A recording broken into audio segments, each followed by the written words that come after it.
भक्कर के आदमखोर भाइयों की खौफनाक कहानी, एक हकीकी डरावना ख्वाब जो रातों की नींदें छीन ले।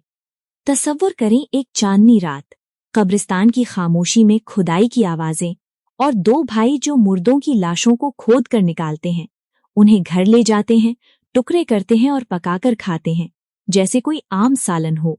ये कोई हॉरर फिल्म नहीं, बल्कि पाकिस्तान के पंजाब की जिले भक्कर के गांव कुहावड़ कलां की सच्ची कहानी है। भाई मोहम्मद आरिफ अली तकरीबन 35 साल के और मोहम्मद फरमान अली तकरीबन 30 साल के थे। इनकी हौलनाक हरकतों ने न सिर्फ इलाके को खौफजदा किया बल्कि पूरे मुल्क को हिलाकर रख दिया। ये लोग बाहर से आम नजर आते थे, लेकिन अंदर से शैतानी रूह के मालिक थे, जो इंसानी गोश्त की लत में मुब्तला थे और शायद जादुई ताकतों पर यकीन रखते थे। आरिफ और फरमान एक गरीब घराने से ताल्लुक रखते थे, जहां वो अकेले रहते थे। उनकी बीवियां उनकी अजीब हरकतों की वजह से पहले ही घर छोड़ चुकी थीं। कुछ जराये के मुताबिक ये भाई बचपन से ही ज़हनी मसाइल का शिकार थे, शायद तवहुम परस्ती या कोई शदीद नफ्सियाती बीमारी। इनका दावा था कि इंसानी गोश्त खाने से जादुई ताकतें मिलती हैं, या ये एक ऐसी लत थी जो वो रोक नहीं सकते थे। बरसों तक वो रातों को कब्रिस्तान जाते, नई दफन होने वाली लाशों को निशाना बनाते, कब्रें खोदते, लाशें निकालते और उन्हें घर ले जाते। घर में वो लाशों को काटते, हड्डियां अलग करते और गोश्त को सब्जियों के साथ मिलाकर करहीजा सालन बनाते। तसव्वुर करें, एक बर्तन में इंसानी गोश्त उबल रहा हो और बदबू पूरे गांव में फैल रही हो। ये सब खामोशी से चल रहा था, जब तक कि 2011 में ये राज खुला।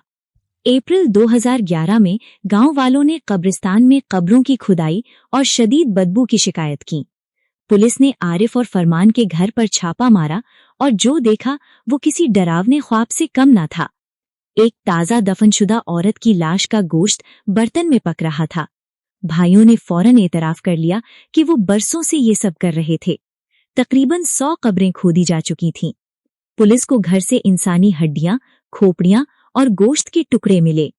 पूरे इलाके में खौफ की लहर दौड़ गई। लोग रातों को कब्रिस्तान की हिफाजत करने लगे। बच्चों को घरों में बंद कर दिया गया।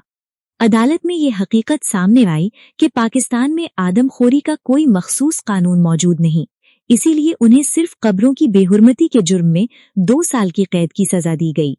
ये सजा बहुत कम थी और यही वो लम्हा था जब उन्हें भक्कर के आदमखोर भाई कहा जाने लगा।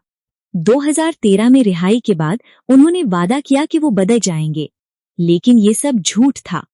अप्रैल 2014 में पड़ोसियों ने दोबारा शदीद बदबू की शिकायत की। पुलिस पहुंची तो घर एक कत्लखाने का मंजर पेश कर रहा था। एक 2 से 3 साल की बच्चे की खोपड़ी वहां मौजूद थी। ये मंजर देखकर पुलिस वाले भी कांप उठे। जून 2014 में इंतसार दहशतगर्दी अदालत ने उन्हें 12 साल कैद की सजा सुनाई।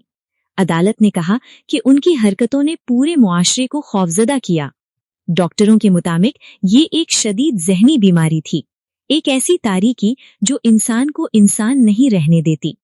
2026 तक उन्हें जेल में होना चाहिए, लेकिन कुछ गैर मुसद्दका खबरों ने लोगों के दिलों में खौफ बसा दिया है। क्या वो दोबारा आजाद होंगे और क्या वो कब्रें दोबारा खोदेंगे? ये कहानी एक इंतबाह है, क्योंकि कभी-कभी सबसे बड़ा खतरा हमारे आसपास ही होता है।